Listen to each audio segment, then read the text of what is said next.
Up next we have Ms. Jane Wehrey. Jane is a historian and author of an oral history collection called This Long Brown Land, Oral Recollections of Owens Valley Lives and Manzanar Pasts. Jane has a passion for Manzanar and for the Owens Valley. She is a native of this area, and her family grew up in the fruit-growing community during World War II. Manzanar has been in her family's history, and we welcome her today. Thank you.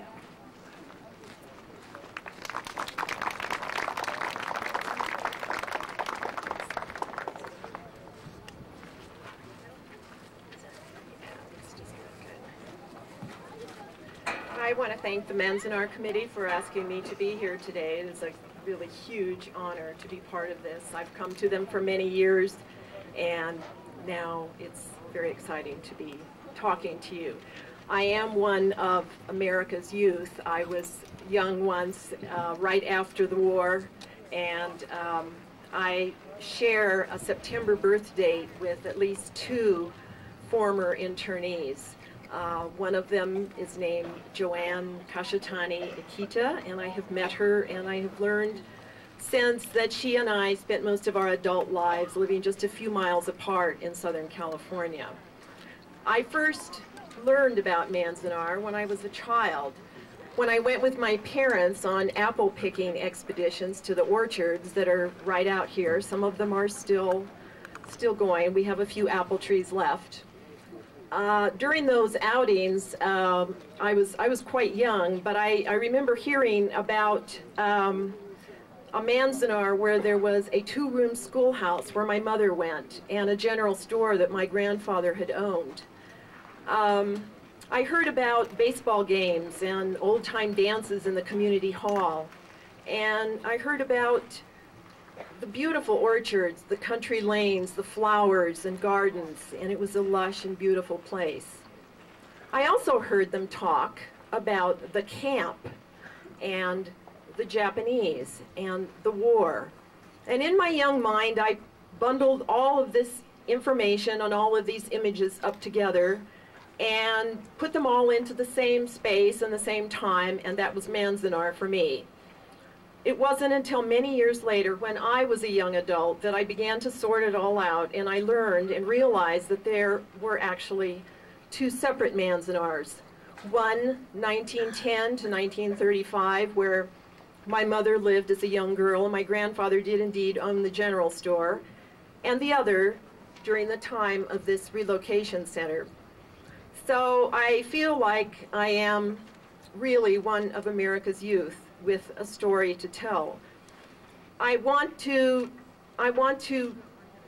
celebrate stories with you today. We are gathered here to celebrate your stories and my stories and everybody who's ever been here. You've each come with your own story, and we all have deep inside us, as Sue's grandchildren have reminded us, a very deep need to know who we are and where we came from.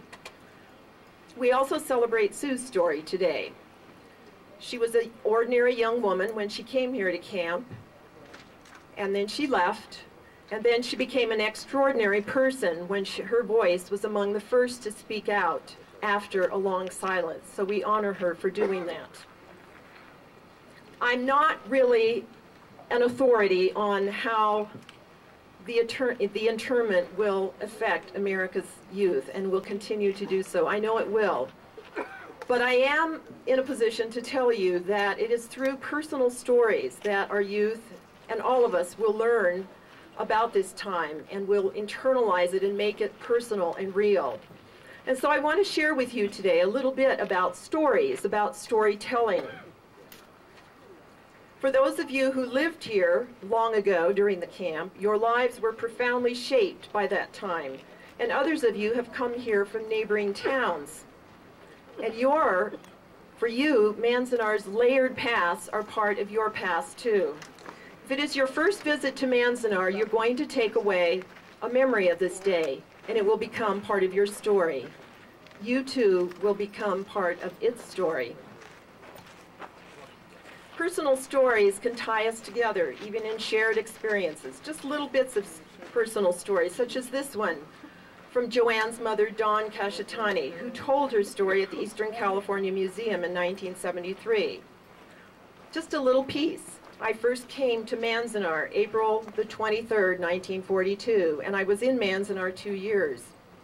On that day, when we arrived, the sand blew, and it got into our eyes, and oh, it made us weep.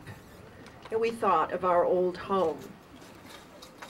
Stories link us to other pasts, like my story, reminding us that this place indeed has a layered history, a rich history.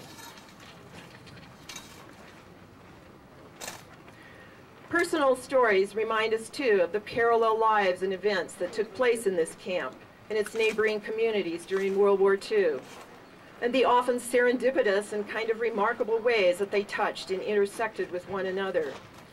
Stories, above all, ask us to consider different perspectives on the past from what is familiar and known. And they prod us to move beyond generalizations and sound bites about the past and understand the breadth and depth of individual experience.